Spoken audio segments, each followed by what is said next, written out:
I have to be constantly differentiating my instruction because I teach in a completely heterogeneous classroom.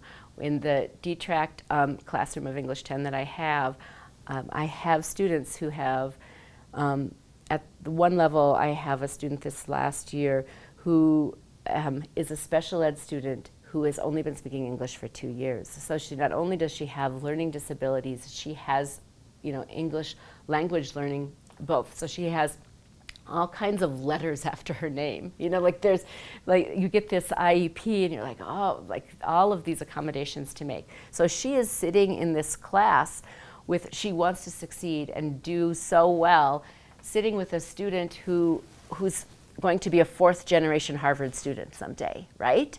Their family has been going to Harvard, they're high achieving, that at 2nd grade they were labeled as gifted and their parents gave them every possible resource available to them so that they kept maintaining this status. And these students are sitting next to each other in a classroom that's detracted, a classroom where every student is there taking it.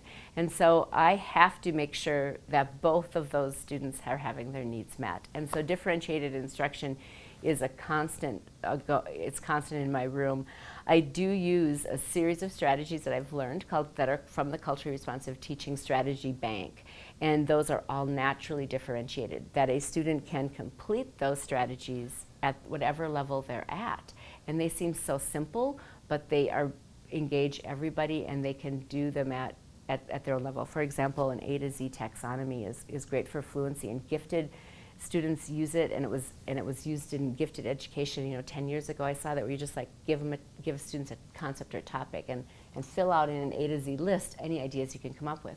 Well, a gifted student at this end is doing it just so with vocabulary and ideas and concepts at a level that is so different from the level of the ELL special ed student here, but the ELL special ed student still has a vocabulary, and it's fun, and it's like a game, and they both feel successful, and then they both have vocabulary and concepts that they can then take to write about the topic. And so if you would look at my student blogs, you would see this student at this end.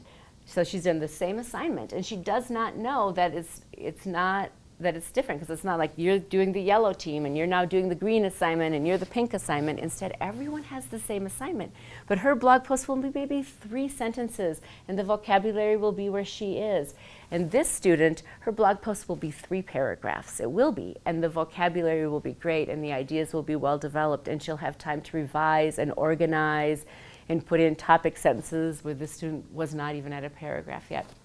And so I try to design my lessons that I know that broad range of abilities will have a product that meets where they are.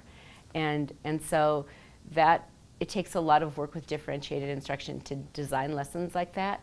But I have a team of 10 teachers that I work with, and so we can come up with these lessons like, here's something that worked really well today, and I do that. And the other way I use differentiated instruction is every student does a research paper followed by a community service project. And the variety that happens to, where the one student, the special ed student here, she did not have to do 10 pages. I said, you don't have to. Her family's like, well, do as many as you can. I think she could do like 4 or 5 pages, but that was fine. And her community service project was very interesting. It was advocating at the district office for special ed students to be included in more classes like this. So she did a community service project, but it really was just talking to a few people. At this end, a student's writing a 15-page paper. They're doing an internship with a professor at the university. Everybody calls it the same thing. Oh, I'm doing my passion paper. I'm doing my passion project. And every student at Edina High School did that. And no one really knew that they were at different levels doing that work.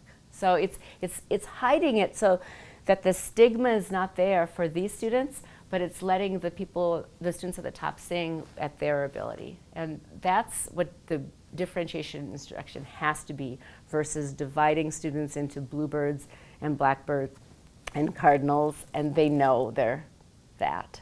This way, in the D-track classroom with explicit lessons designed that way, they don't really know. And that's the beauty of differentiation.